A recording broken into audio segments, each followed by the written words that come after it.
Estamos ganando la batalla.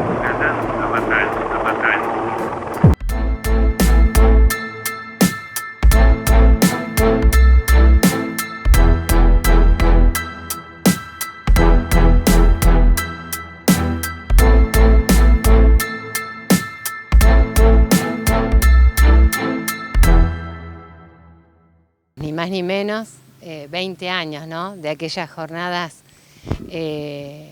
que como familiar vivimos con mucha tristeza, claramente.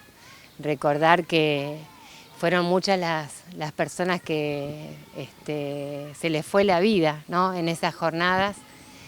Y se les fue la vida en el marco de la respuesta, la única respuesta que tuvo el Estado en sus distintos niveles, para lo que estaba sucediendo, ¿no? La gente en la calle, ¿no? Recordar que por un lado en este camino nos fuimos encontrando con familiares de esas 39 víctimas. Acá en Santa Fe fueron 9 las víctimas fatales, 7 a manos de la policía reutemista, ni más ni menos. Y a 20 años seguimos diciendo que no hemos tenido respuestas de los ámbitos que deberían haberlas dado, sino todo lo contrario, que se garantizó la impunidad. Por eso hace muy poquito moría de manera absolutamente impune Carlos Alberto Reutemann, ni más ni menos.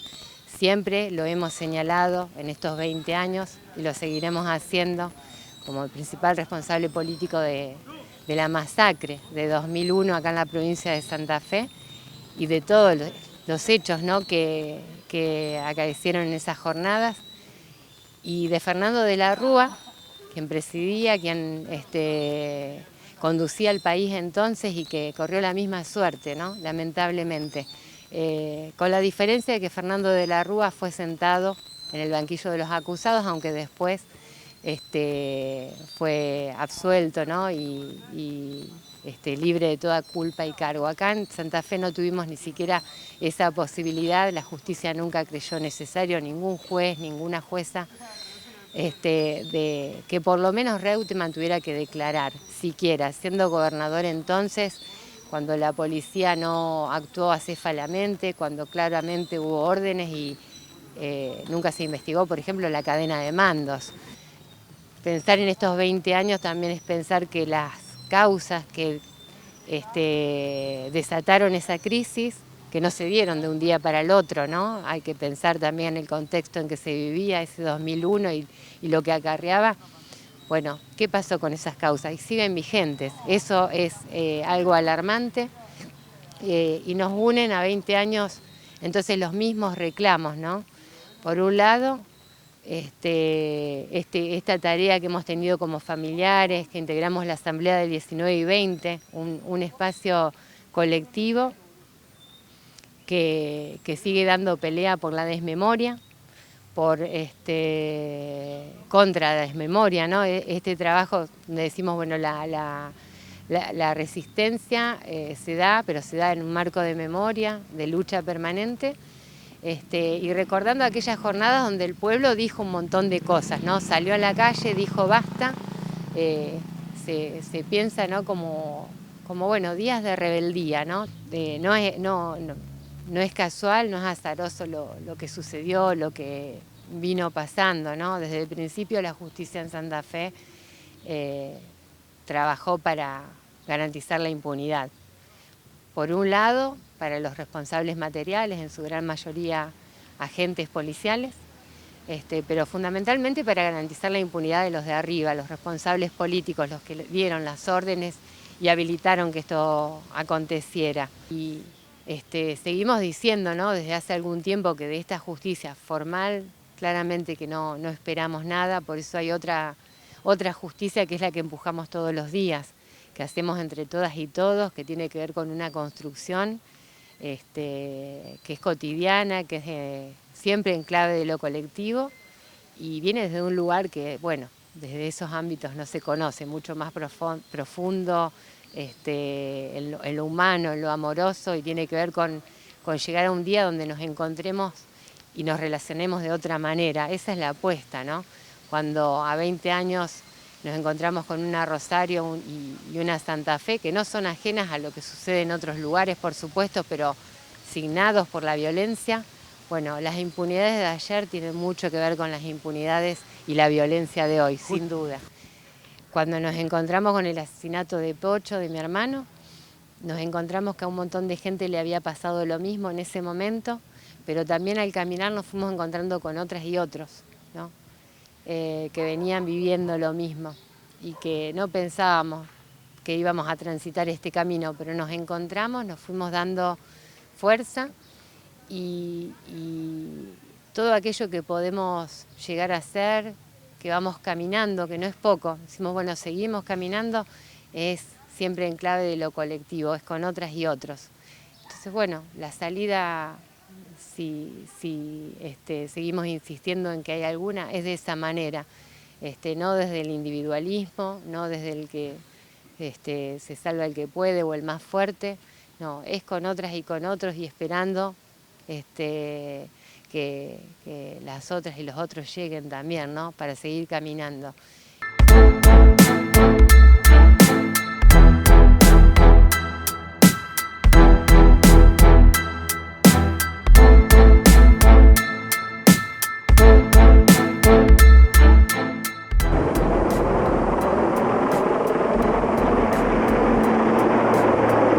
Estamos ganando la batalla.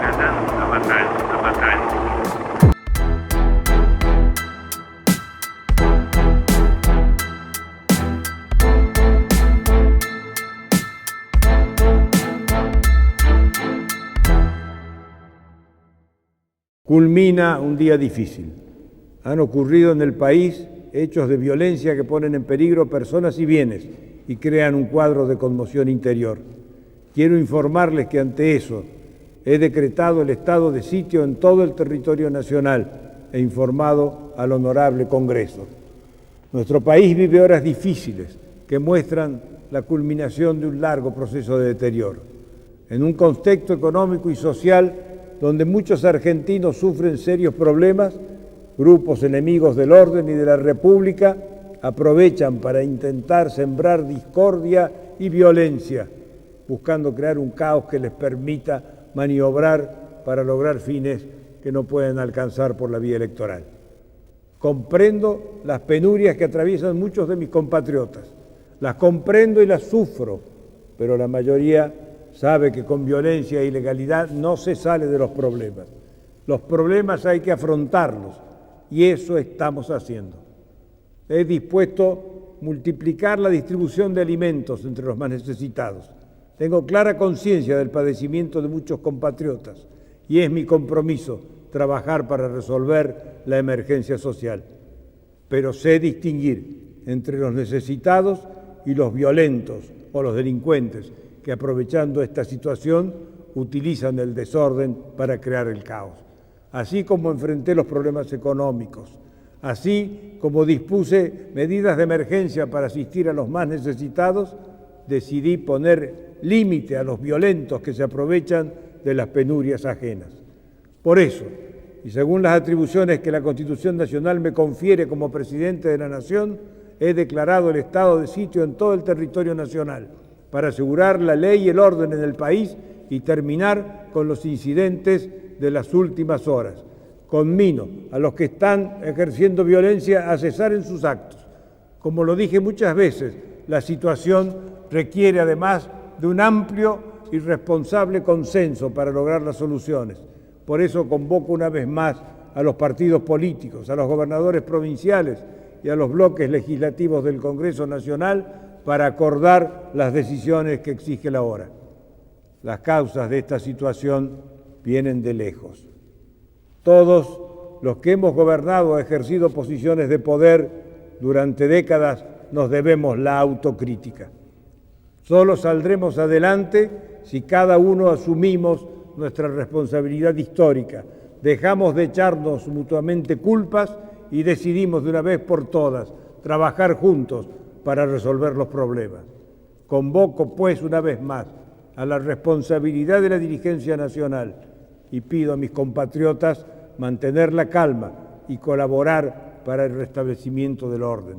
Pido a las organizaciones sociales y especialmente a los medios de información contribuir a recrear el clima de paz necesario para recuperar la seguridad y la tranquilidad en todo el país. Confío que muy pronto, con la unidad nacional como bandera, retomaremos el camino del crecimiento y superaremos los problemas que trabaron nuestro progreso. La pregunta a mí me parece relevante es ver cómo se gesta. Una cosa es ver el resultado final, ese estallido. Bueno, pero hay una gestación que no era obvia. ¿Por qué no era obvia? Digo, se me ocurren algunas cosas para pensar por qué no era obvia. Menem fue elegido en su segundo mandato con el 50% de los votos aproximadamente, con una tasa de desempleo de, si mal no recuerdo, un 18%, un poquito más. Digo, era una tasa de desempleo que no se había registrado en la Argentina pasada. La Alianza, que es el gobierno que reemplaza al segundo gobierno de Menem, es un gobierno de coalición que llega con la promesa de mantener la convertibilidad. Es el famoso 1 a 1.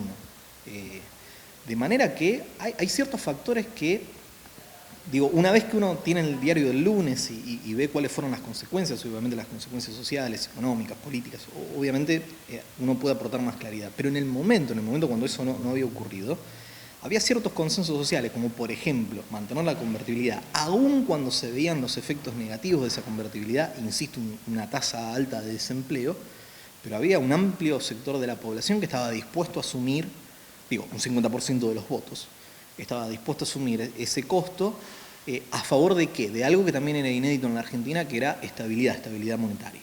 Es decir, nuestro país históricamente tiene una historia de alta inflación. O sea, no recuerdo ahora bien, pero los números indicaban que si sacabas el promedio en los últimos 80 años, estábamos cerca del 25% de inflación anual. En un paper viejo de Rapaport, no sé, con los últimos datos, y eso, incluso ese promedio no subió. De manera que había cierto consenso de mantener la estabilidad, y así como nosotros en nuestra generación está vivo el recuerdo negativo del estallido social de 2001, en la generación que tenía mi edad en esa época estaba vivo el recuerdo de la hiperinflación. Hemos debido adoptar medidas extraordinarias que van a tener una vigencia de 90 días, precisamente para poder asegurar el buen funcionamiento de la economía y sobre todo los ahorros de los argentinos en este periodo que promete ser todavía tumultuoso. Pero la economía es un continuo. Si mañana hubiera elecciones nacionales, la economía sigue funcionando. ¿Sí? De manera que pensar como puntos de quiebre, aún en las revoluciones, y ya no me refiero a la Argentina, me refiero a las grandes revoluciones mundiales, hay un continuo. ¿Sí? Aún cuando hay un profundo cambio de las estructuras sociales o económicas, hay un continuo, y en la Argentina también hubo un continuo. Lo que sucede que en el imaginario colectivo, cuando uno no estudia economía, o no estudia política, o no hace eso porque no es su trabajo y no tiene por qué hacerlo, obviamente quedan marcas, y esas marcas son muy significativas en la biografía de cada uno de nosotros, y tiende a reducir todo a esos momentos que nos marcaron y que son o de gran estallido o de gran euforia. Pero en ese continuo, insisto, el miedo previo era una hiperinflación que se pagó con un plan de convertibilidad que fue al año y medio de que no funcionó esa apertura y ese giro del primer Menem hacia el mercado, aparece en el 91 Cavallo con el plan de convertibilidad y ataca fuertemente el tema de expectativas. Es decir, las reformas que se habían hecho anteriormente en ese primer año y medio de Menem no funcionan. Entonces, no funciona en términos de estabilidad macro. Y aparece el plan de convertibilidad, y el plan de convertibilidad fue, mira, si la inflación es un problema de expectativas, la apuesta fue muy fuerte, es decir, vamos a atarnos de pies y manos, porque eso fue la convertibilidad, y hacer una promesa creíble. ¿Cuál es la promesa creíble? Que solamente se va a poder tener moneda, se va a poner determinada masa de dinero en pesos, acorde a la disponibilidad de reservas en divisa que haya dentro del central. Esa divisa era el dólar, el famoso 1 a 1. En realidad fue el 1 contra 10.000, y posteriormente, en el 95, se reconvierte el austral, 10.000 australes a $1, y ahí se hace el 1 a 1. Pero fue un corset, fue una estrategia de atarse de pies y manos, y para poder mantener esa promesa vos necesitas que te entren divisas. Y para poder necesitas que te entren divisas. Y para poder generar divisas necesitas exportar, y para poder exportar necesitas ser competitivo, y para eso, lógicamente, necesitas un sector productivo que tenga vocación exportadora y además un Estado que acompañe. Lo que seguía haciendo es, no vamos a salir de esto. Entonces es muy difícil de juzgar. Obviamente, si en esa época alguien de tu familia perdió el empleo, no va a estar diciendo, pero ¿qué dice este hombre? Y sí, y tiene razón, porque en términos biográficos de vivencia personal no la pasó bien. Pero cuando vos generalizás y ves el promedio y ves cómo la gente votó, vos decís, che, a mí no me queda tan claro. Lo que pasa que después esa interpretación, a la luz del estallido de 2001, que es como empezó esta nota, donde tuvimos la gran crisis de nuestra Argentina, todo lo que estoy diciendo queda desbalanceado, porque ahí todos sufrimos, absolutamente todos. Pero las incidencias son las que generalmente barremos debajo de la alfombra a largo plazo. Por cada una de las crisis que nosotros tenemos, los factores de desarrollo profundos, digamos, que son educación, salud, calidad institucional, es decir, instituciones, se resienten. Por cada una de esas crisis hay una caída, y esos son los gérmenes que nos permiten crecer más adelante, no solamente en términos económicos, en términos de sociedad. Por cada una de esas crisis eso se resiente y obviamente empieza a jugar en contra. Nosotros seguimos mucho temas de educación porque están íntimamente relacionados con el mercado laboral. Entonces vos ves los distintos indicadores de educación que se vienen dando ya en un ciclo largo de 15 años, y vos ves que hay una tendencia hacia abajo. Y lo estoy diciendo en un ámbito preocupante porque yo soy parte de la universidad y me siento identificado con la universidad pública, yo me formé ahí y posiblemente no sería quien soy si no hubiese tenido la oportunidad de educación pública. Ahora, los índices de educación, lo poco que se ve, porque hay poca información, nos muestran que hay una caída y que esos son los factores que te explican el crecimiento a largo plazo. Los que te explican el crecimiento a largo plazo, los que te explican, si no es necesariamente crecimiento, sí mayores niveles de distribución, o en todo caso, barreras que no permitan mayor concentración. Entonces, por cada una de estas crisis, sí, eso se ve. Y después, en términos económicos, hay deudas que se arrastran, hay recursos que se utilizan para pagar esas consecuencias y que retrasan. Digo, si vos utilizás para pagar las consecuencias de algo que te fue mal, no lo estás utilizando para mejorar.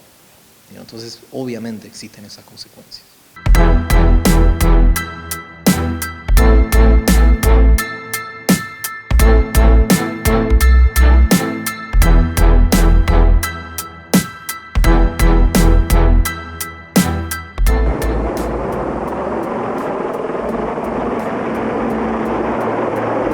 Estamos ganando la batalla.